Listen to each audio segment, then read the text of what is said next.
Praise the Lord. நாள் 108 தியான பகுதி நியாயாதிபதிகள் 5ஆம் அதிகாரம் மற்றும் 6ஆம் அதிகாரம். 5ஆம் அதிகாரத்தை வாசிப்போமானால் அதில் இஸ்ரவேலர்கள் சிசெராவையும் அவருடைய சேனைகளையும் ஜெயித்த பிற்பாடு தெபோரால் பாடின இந்த பாடல்களை குறித்து எழுதப்பட்டிருக்கிறது. இவைகள் தெபோராலின் கீதங்கள் என்பதாகவே அழைக்கப்படுகின்றன.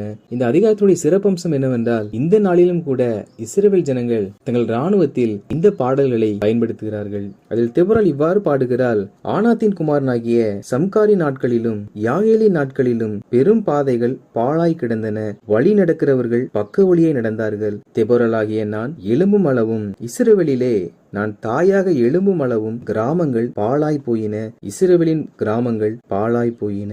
அதாவது தெபோரால் எழும்புவதற்கு முன்பாக இஸ்ரவேல் ஜனங்கள் எப்படிப்பட்ட ஒரு வாழ்க்கைக்குள் இருந்தார்கள் என்பதை தெபோரால் இந்த பாடல்களில் குறிப்பிட்டிருக்கிறாள். அதில் பெரிய பெரிய பாதைகள் பாழாய் இருந்ததாம். பொதுவாக பெரிய பாதைகளில் அதிக வாகனங்களும் அதிகமான கடைகளும் வியாபாரங்களும் எப்பொழுதும் நடைபெறும். ஆனால் இஸ்ரவேல் ஜனங்கள் விரோதிகள் கருத்தில் அடிமையா இருந்தது நிமித்தமாக அந்த பெரிய பாதைகளும் கூட பாழாய் இருந்ததாம். அதே போல ஜனங்கள் சாதாரண பாதையில் செல்ல முடியாதபடிக்கு பக்க வழியை, அதாவது எல்லா ஜனங்களும் பயந்து நடுக்கத்தோடுதான் பிரயாணப்பட்டார்களாம். அப்படி ஒரு சிறையிருப்பு அவர்களுக்கு உண்டாயிற்று. இஸ்ரவேலின் எல்லா கிராமங்களும் பாழாய் போய்விட்டதாம். காரணம், அவ்வளவாய் இஸ்ரவேல் ஜனங்கள் அங்கே ஒடுக்கப்பட்டார்கள். அது எது வரைக்கும் என்றால் தெபோரால் எழும்பும் வரையிலே. அப்படி என்றால் தெபோராலை போல ஸ்திரீகள் எழும்பும் பொழுது கர்த்தர் அவர்களை கொண்டு பாழான தேசத்தை சரிப்படுத்துகிறவராயிருக்கிறார். மேலும் தெபோரால் இஸ்ரவேலில் உள்ள சில கோத்திரங்கள் இந்த யுத்த நாட்களில் செய்த செயல்களை குறித்து இந்த பாடலில் சொல்லியுள்ளார். முதலாவதாக இசக்கார் பள்ளத்தாக்கில் கால்நடையாய் அனுப்பப்பட்டு போனார்கள். அதாவது யுத்தத்திற்கு கால்நடையாக இசக்கார் பிரயாணப்பட்டார்களாம். ரூபனின் பிரிவினைகளால் உண்டான இருதயத்தின் நினைவுகள் மிகுதி. மந்தைகளின் சத்தத்தை கேட்க நீ தொழுவத்தின் நடுவில் இருந்து விட்டது என்ன? ரூபனின் பிரிவினைகளால் மனோவிசாரங்கள் மிகுதி. அதாவது யுத்தம் செய்ய புறப்பட்ட பொழுது ரூபன் புத்திரர் வராமல் யுத்தத்திலிருந்து விலகிவிட்டார்களாம். அதனால் மனவேதனை உண்டானதாம். நம்மிடத்தில் ஒரு நபர் பிரச்சனை என்று அறிவிக்கும் பொழுது நாம் அவர்களுக்கு உதவி செய்யாவிட்டால் நாம் புரிந்து கொள்ள வேண்டும், அவர்கள் மனதானது புண்படும். எனவே நம் நிமித்தம் யாரும் புண்படாதபடிக்கு நாம் நடந்து கொள்கிறவர்களாய் காணப்பட வேண்டும்.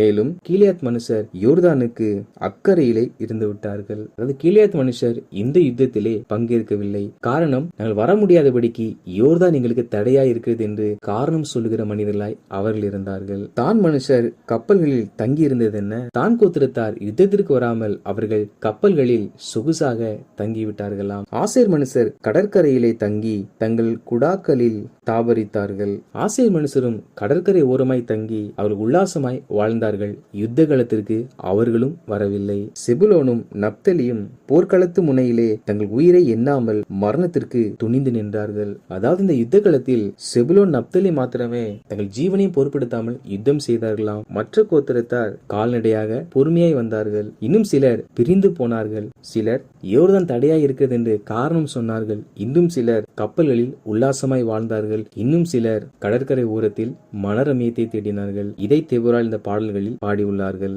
மேலும் தெபோரால் ஸ்திரீகளுக்குள்ளே கேனியனான ஏபேரின் மனைவியாகிய யாகேல் ஆசீர்வதிக்கப்பட்டவள், கூடாரத்தில் வாசமாயிருக்கிற ஸ்திரீகளுக்குள்ளே அவள் ஆசீர்வதிக்கப்பட்டவளே என்பதாக சொல்லுகிறாள். காரணம், அந்த யாகேலுடைய கரத்தில் கர்த்தர் சிசெராவை ஒப்பு கொடுத்தார். பெண்கள் அடுப்படியில் வேலை செய்கிறவர்களாய் இருந்தாலும் குடும்பங்களுக்கு விரோதமாய் எழும்புகிற பலவானை, பட்டணங்களுக்கு, கிராமங்களுக்கு, தேசங்களுக்கு விரோதமாய் எழும்புகிற பொல்லாத வல்லமைகளை மேற்கொள்ளும்படிக்கு கர்த்தர் யாகேலை போல பெண்கள் ஒவ்வொருவரையும் பயன்படுத்துகிற தேவனாய் இருக்கிறார். யாகேல் தைரியமாய் துணிந்து சிசெராவை முறியடித்ததை போல நம் தேசத்தில் இருக்கிற ஒவ்வொரு பெண்களும் தன் குடும்பத்துக்கு விரோதமாக, தன் பட்டணத்துக்கு விரோதமாக, தன் தேசத்துக்கு விரோதமாக எழும்புகிற பொல்லாத பிசாசுகளை முறியடித்து ஜெயிக்கிறவர்களாய் காணப்பட வேண்டும்.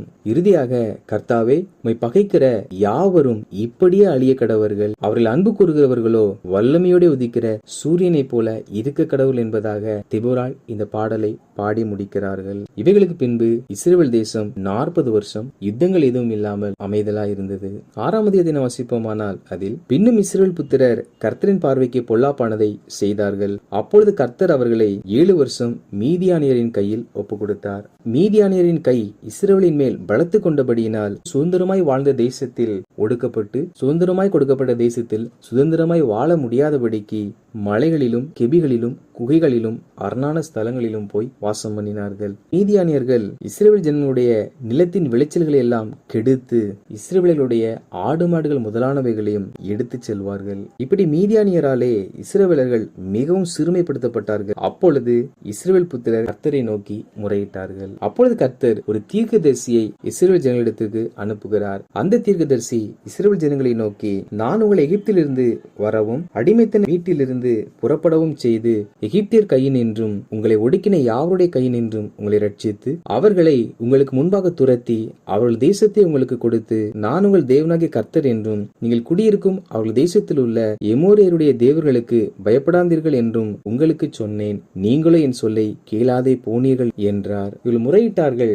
கர்த்தர் அவர்களை ரட்சித்ததையும் அவர்களுக்கு நல்ல தேசத்தை கொடுத்ததையும் இவர்கள் கர்த்தருடைய சொல்லை கேளாமல் போனதையும் குறித்து அவர்களுக்கு சொன்னார். இவைகளுக்கு பின்பு கிதியோன் என்பவன் மீதியானியருக்கு பயந்து கோதுமையை அவர்கள் கரத்திற்கு தப்புவிக்க வேண்டும் என்று சொல்லி ஆலைக்கு சமீபமாய் அங்கே போரடித்துக் கொண்டிருந்தான். அப்பொழுது கர்த்தருடைய தூதனானவர் அவனுக்கு தரிசனமாகி, பராக்கிரமசாலியே, கர்த்தர் உன்னோடே இருக்கிறார் என்றார். கிதியோனோ பயந்து போரடிக்கிறார். கர்த்தரோ பராக்கிரமசாலி என்பதாக சொல்லுகிறார். கர்த்தர் ஒரு மனிதனுடைய நிகழ்காலத்தை குறித்து அவர் சொல்லாமல் அவனுடைய எதிர்காலங்களை குறித்தே கர்த்தர் வெளிப்படுத்தி பேசுகிறவராய் இருக்கிறார். இப்பொழுது பயந்து கொண்டிருந்த கிதியோன் பிற்காலத்தில் பராக்கிரமசாலியாய் செயல்பட்டார். நம்முடைய வாழ்க்கையிலும் கர்த்தர் இன்று நாம் இருக்கிற நிலை குறித்து அவர் பேசாமல் நாம் பிற்காலத்தில் எப்படியாய் மாறப்போகிறோம் என்ற அந்த வார்த்தைகளை குறித்துதான் பேசுவார். காரணம், மனிதர்கள் நிகழ்காலங்களை பார்க்கிறவர்கள், தேவனோ எதிர்காலத்தையும் அறிந்தவர். இந்த வார்த்தைகளை கேட்ட பொழுது கிதியோன், கர்த்தர் எங்களோடு இருந்தால் இவைகளெல்லாம் எங்களுக்கு நேரிடுவானேன்? அவருடைய அற்புதங்கள் எல்லாம் எங்கே?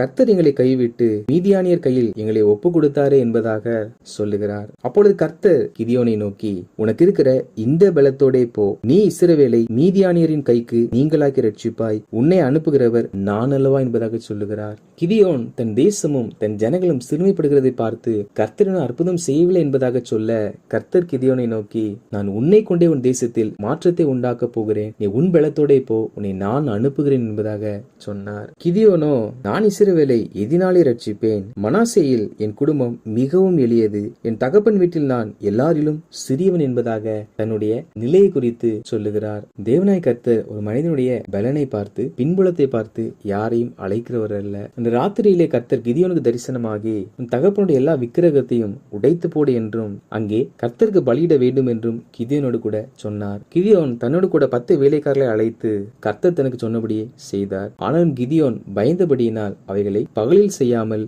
இரவிலே செய்தான். மறுநாள் காலமே அந்த ஊர் மனுஷர் எழுந்து பார்த்த பொழுது பாகாலின் பலிபீடம் தகர்க்கப்பட்டது. அப்பொழுது எல்லாரும் ஒருவரோடு பேசி இதை செய்தவன் யார் என்பதாக கேட்ட பொழுது கிதியோனுடைய பேர் சொல்லப்பட்டது. அப்பொழுது எல்லாரும் யோவாசை நோக்கி, உன் மகன் பாகாலின் பலிபீடத்தை தகர்த்து தோப்பை வெட்டி போட்டான், சாக வேண்டும் என்பதாக சொன்னார்கள். அப்பொழுது யோவாஸ், நீங்களா பாகாலுக்காக வழக்காடுவீர்கள்? நீங்களா அதை ரட்சிப்பீர்கள்? அது தேவனானால் தன் பலிபீடத்தை தகர்த்தது நிமித்தம் அது தானே தனக்காக வழக்காடட்டும் என்பதாக சொல்லி தன் மகனுக்கு எருபாகால் என்பதாக பேரிட்டார். இவைகளுக்கு பின்பு மீதியானியரும் அமலேக்கியரும் கிழக்கத்திய புத்திரரும் இஸ்ரேல் பள்ளத்தாக்கிலே பாளையம் இறங்கினார்கள். அப்பொழுது கர்த்தருடைய ஆவியானவர் கிதியோன் மேல் இறங்கினார். அப்பொழுது கிதியோன் எக்காளம் ஊதி அபியேஸ்ரியரை கூட்டி தனக்கு பின் செல்லும்படி செய்து மனாசே நாடெங்கும் தானாபதிகளை அனுப்பி அவர்களையும் கூப்பிட்டு தனக்கு பின் செல்லும்படி செய்து ஆசேர், செபுலோன், நப்தலி நாடுகளிலும் ஆட்களை அனுப்பினான். அவர்களும் அவனுக்கு எதிர்கொண்டு வந்தார்கள். கிதியோன் மேல் அபிஷேகம் இருந்தபடியினால் கிதியோன் அழைத்த போது யுத்த வீரர்கள் எழும்பினார்கள். அப்பொழுது கிதியோன் தேவனை நோக்கி, ஆண்டவரே, சொன்னபடி என் கையினால் இஸ்ரவேலை ரட்சிப்பீரானால் நான் ஒரு தோலை களத்திலே போடுகிறேன், பனி தோளின் மேல் மாத்திரம் பெய்து பூமியில் பெய்யாமல் இருக்க வேண்டும் என்பதாக சொன்னார். மறுநாள் காலையில் கிதியோன் பார்க்கும் பொழுது அவன் சொன்ன ஆயிற்று. மறுபடியும் கிதியோன் தோல் மாத்திரம் காய்ந்திருக்கவும் பூமி எங்கும் பனி பெய்யவும் கட்டளையிடும் என்பதாக சொல்ல அவன் சொன்ன மாதிரியே கர்த்தர் செய்தார். அப்பொழுது கிதியோன் கர்த்தர் தன்னை தான் இந்த காரியங்களை செய்ய அழைத்திருக்கிறார் என்பதை உறுதிப்படுத்திக் கொண்டார். நாமும் கூட தேவன் நமக்கு கொடுத்த அழைப்பையும் தெரிந்து கொள்ளுதலையும் உறுதியாக்கும்படி மிக எச்சரிக்கையாய் காணப்பட வேண்டும். வாசித்த இந்த அதிகாரிகளின்படி ஜனங்களாகிய நாம் தேசம் பாழாய் போகிறதை பார்க்கிற நாம் தெபுராளை போல எழும்புகிறவர்களாய் காணப்பட்டு தேவன் நமக்கு கொடுத்த அந்த எழுப்புதல் தரிசனத்தில் வாழ்க்கையில் தாமதமாய் நடந்து போகிறவர்களாய் இராமல், பிரிந்து போகிறவர்களாய் இராமல், சாக்கு போக்குகளை சொல்லி விலகிறவர்களாய் இராமல், சொகுசான வாழ்க்கையை நோக்கி பிரயாணப்படாமல், மனரம்யமான வாழ்க்கையை எதிர்பார்க்காமல், போர் முனையிலே எழுப்புதலுக்காக பிரயாசப்பட்டு, கர்த்தர் நம்முடைய நிகழ்காலங்களை அல்ல எதிர்காலங்களை அறிந்தவர் என்பதை உணர்ந்து, நம்ம எதிர்காலங்களை குறித்து கர்த்தரிடத்தில் கேட்டு விசாரித்து, கர்த்தர் நம்மை அழைத்த அழைப்பை உறுதி செய்வோம். கர்த்தர் தாமே நமக்கு ஒரு வைத்திருக்கிற நல்ல இந்த எதிர்கால வாழ்க்கைக்கு நேராக நம்மை செம்மையாய் வழிநடத்துவாராக. ஆமேன்.